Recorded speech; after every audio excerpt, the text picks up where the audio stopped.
ಸುಮಾ ನಿಂತು ಮಾತಾಡೋಕೆ ಒಪ್ಕೊಂಡೋಳೆ. ಏನು ಮಾತಾಡು ಮಗ?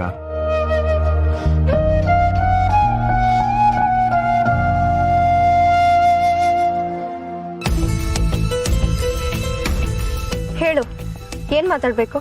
Suma, firstly I am truly very very very sorry. ನನಗೆ ಗೊತ್ತು ನನ್ನಿಂದ ನಿನಗೆ ಹರ್ಟ್ ಆಗಿದೆ ಅಂತ, ಬಟ್ ಅದು ಯಾವುದು ಇಂಟೆನ್ಷನಲ್ ಆಗಿ ಮಾಡಿದ್ದಲ್ಲ. ನಮ್ಮಪ್ಪ ಹೇಗೆ ಮಾತಾಡಿದ್ರು ಅಂತ ನೀನೇ ನೋಡಿದೆ. ಈ ಸ್ಟೇಟಸ್ಸು, ಪ್ರೆಸ್ಟೀಜು ಇದು ಯಾವುದು ನಂಗೆ ಇಷ್ಟ ಇಲ್ಲ. ಅದಕ್ಕೆ ಇದ್ರೆಲ್ಲದರಿಂದ ದೂರ ಬಂದು ನನ್ನ ಕಾಲ ಮೇಲೆ ನಾನು ನಿಂತ್ಕೋಬೇಕು ಅಂತ ಪ್ರಯತ್ನ ಪಡ್ತಿದ್ದೀನಿ. ನಾನು ಇದನ್ನೆಲ್ಲ ನೀನನ್ನು ಇಂಪ್ರೆಸ್ ಮಾಡೋಕ್ಕೆ ಹೇಳ್ತಾ ಇಲ್ಲ, ನಿಜವಾಗ್ಲೂ ನನ್ನ ಮನಸ್ಸಲ್ಲಿರೋದನ್ನ ನಾನು ಹಿಂಗೆ ಹೇಳ್ತಾ ಇದ್ದೀನಿ. ನಿನಗೆ ಗೊತ್ತು ನಾನು ನಿನ್ನನ್ನು ಎಷ್ಟು ಪ್ರೀತಿ ಮಾಡ್ತೀನಿ ಅಂತ. ನಾನು ಎಲ್ಲರಿಂದ ದೂರ ಇದ್ದು ಬದುಕಬಲ್ಲೆ, ಆದರೆ ನಿನ್ನಿಂದ ದೂರ ಇದ್ದು ನಾನು ಬದುಕೋಕ್ಕಾಗಲ್ಲ ಸುಮಾ. ನನಗಿದು ಯಾವುದೂ ಇಷ್ಟ ಇಲ್ಲ ಅಂತ ನಂಗೆ ಯಾರೂ ಇಲ್ಲ, ನಾನೊಬ್ಬ ಅನಾಥ ಅಂತ ಸುಳ್ಳು ಹೇಳಿದ್ದು. Please please try to understand me Suma. ನೀನು ನನ್ನ ಎಷ್ಟು ಪ್ರೀತಿಸ್ತಿದ್ಯೋ ಅದ್ರ 10ರಷ್ಟು ನಾನು ನಿನ್ನ ಪ್ರೀತಿಸಿದ್ದೆ. ಪ್ರೀತಿ ನಿಂತಿರೋದೆ ನಂಬಿಕೆ ಮೇಲೆ. ಆದರೆ ನಿನಗೆ ನನ್ನ ಮೇಲೆ ನಂಬಿಕೆನೇ ಇಲ್ಲದೆ ನನ್ನ ಹತ್ರ ಸುಳ್ಳು ಹೇಳಿದ್ಯಾ ಅಂದಮೇಲೆ ನಿನ್ನ ಪ್ರೀತಿ ಸತ್ತೋಯ್ತು. ನಿನ್ನ ಪ್ರೀತಿ ಸತ್ತೋಯ್ತು. ಸುಮಾ, ಹಾಗೆಲ್ಲ ಹೇಳಬೇಡ. ನನ್ನ ಪ್ರೀತಿ ಸೋಲೋ ಪ್ರೀತಿ ಅಲ್ಲ. ಸುಳ್ಳು ಅನ್ನೋದು ಸರಪಳಿ ಥರ ಒಂದಕ್ಕೊಂದು ಸೇರ್ಕೊಂಡು ನಮ್ಮನ್ನೇ ಕಟ್ಟಾಕತ್ತೆ. ಸುಳ್ಳಿನ ಜೊತೆ ಬಂದಿ ಆಗಕ್ಕೆ ನನಗಿಷ್ಟ ಇಲ್ಲ. ಪ್ಲೀಸ್ ಸುಮಾ, ಆ ಥರ ಎಲ್ಲ ಹೇಳಬೇಡ.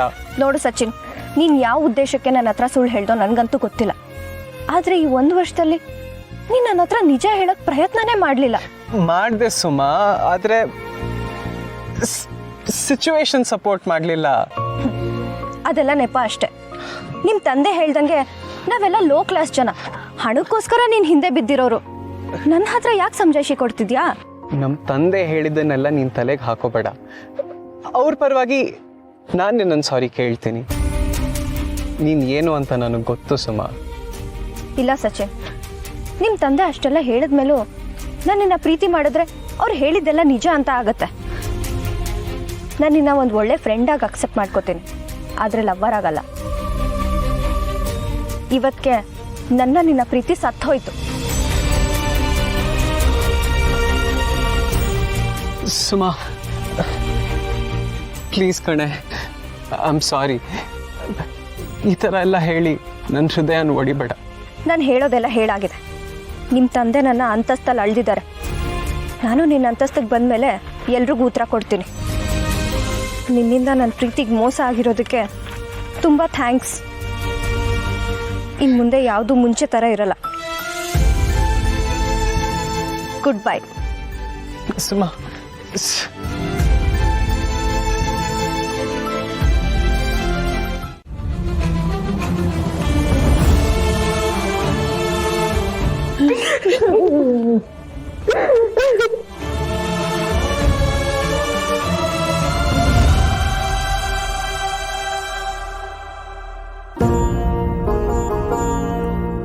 ನಿನ್ನ ಮಗಳಿಂದ ನನ್ನ ಮಗಳಂತ ಸೊಸೆ ನನ್ನಿಂದ ದೂರ ಆಗ್ಬಿಟ್ಲಲ್ಲವ. ನನ್ನ ಒಡಹುಟ್ಟದವಳಿಂದಾನೆ ನನ್ನ ಸೊಸೆಗಿಂತ ಸಾವು ಬಂದ್ಬಿಡ್ತಲ್ಲವ. ತಪ್ಪೆಲ್ಲ ನಂದೇ ಕಣವ. ನಾನು ಅವಳಿಗೆ ಜನ್ಮ ಕೊಟ್ಟಿರ್ಲಿಲ್ಲ ಅಂದಿದ್ರೆ ನಿನ್ನ ಸೊಸೆ ಉಳಿತಿದ್ಲು. ತಪ್ಪೆಲ್ಲ ನಂದೇ ಕಣವ. ಇಲ್ಲವ, ನೀನ್ ಜನ್ಮ ಕೊಟ್ಟೆ, ಆದ್ರೆ ನಾನು ಆ ಸಿಂಗಾರನ್ ಮನ್ಸ್ನಾಗೆ ದ್ವೇಷ ಬಿತ್ತದೆ. ನನ್ನ ಸೊಸೆನ ನಾನೇ ಬಲಿ ಕೊಟ್ಟಂಗ ಆಗೋಯ್ತವ.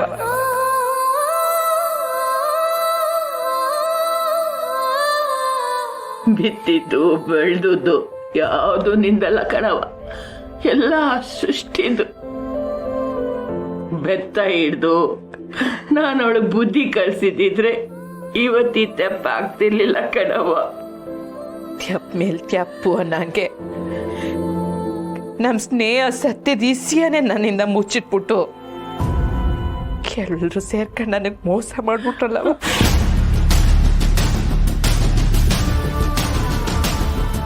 ಯಾವುದು ಉದ್ದೇಶಪೂರ್ವಕವಾಗಿ ಆಗಲಿಲ್ಲ ಬಂಗಾರು. ನೀನು ಉಳಿಸ್ಕೊಳ್ಳೋ ಆತಂಕದಾಗೆ ನಾವೆಲ್ಲ ಸೇರಿ ಮಾಡಿದ ನಿರ್ಧಾರ. ಸುಮ್ಕಿರವ. ಕಲ್ಲಿನ ಶಿಲೆ ಅಂತ ಸುಳ್ಳು ಹೇಳಿ ಅದಕ್ಕೆ ಅಲಂಕಾರ ಮಾಡಿ ನನ್ನ ಕೈನಾಗೆ ಪೂಜೆನೂ ಮಾಡಿಸ್ಬಿಟ್ರಲ್ಲ. ಇದು ತಪ್ಪಲ್ವೇನವ? ಒಂದ್ ಜೀವ ಅಂತೂ ಕೈ ಬಿಟ್ಟೋಗಿತ್ತು, ಇನ್ನೊಂದು ಜೀವನಾರು ಉಳಿಸ್ಕೊಳ್ಬೇಕಾಗಿತ್ತು. ಅದಕ್ಕೆ ಸುಳ್ಳು ಹೇಳಿದ್ದು. ಬಂಗಾರ, ನಾವು ಪ್ರತಿ ಬಾರಿ ಸುಳ್ಳು ಹೇಳ್ದಾಗ್ಲೂ ಮನಸ್ದಾಗೆ ನಿಂತವ ಕ್ಷಮೆ ಕೇಳ್ಕೋತೀವಿ. ಏನ್ ಪ್ರಯೋಜನ ರೀ? ಚಾಟಿ ಬೀಸಿಗೆ ಆಮ್ಯಾಗ ಬೆಣ್ಣೆ ಹಚ್ಚಿದ್ರೆ ಆಗೋ ನೋವಾಗದೆ ಇರ್ತದೆ. ನೋವಾಗದೆ ತೀಟ. ಅದಕ್ಕೆ ಮನ್ಸೇ ಮುಲಾಮ್ ಹಚ್ಬೇಕು ಬಂಗಾರ. ಹಿಂಗೆ ಹಠ ಮಾಡಿ ಆಸೆ ಕೇಳಿದ್ರೆ ನಮ್ಗಳ ಗತಿ ಏನು ಬಂಗಾರ? ನನ್ನ ಜೀವ ಉಳಿಸ್ದವಳ್ದೆ ಜೀವ ಉಳ್ದಿಲ್ಲ ಅಂದ್ಮ್ಯಾಕೆ ನನ್ನ ಜೀವಕ್ಕೆ ಯೋನವ ಬೆಲೆ ಕೊಡೋದು? ಹಂಗೆ ಹೇಳ್ಬೇಡವ. ಮತ್ತಿನ್ ಯೋನವ? ಬಾಳಿ ಬದುಕ್ಬೇಕಾಗಿತ್ತು ನನ್ನ ಮಗ.